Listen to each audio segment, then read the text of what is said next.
এটা ২০০০ সালে বাংলাদেশ টেলিভিশনে আমার প্রথম নাটক প্রচারিত হয়। ওটার নাম ছিল অজানা অজান্তে। আসলে স্বপ্ন ছাড়া বেঁচে থাকাটাই মানুষের জন্য অর্থহীন।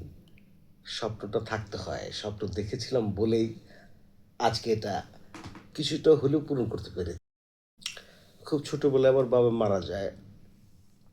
আমাদের এলাকাটাও খুব বেশি ভালো বলব না যে মারামারি, ধরাধরি, কাটাকাটি বা ওই সময় মাদকেরও এক ধরনের আ গ্রাস চলছিল।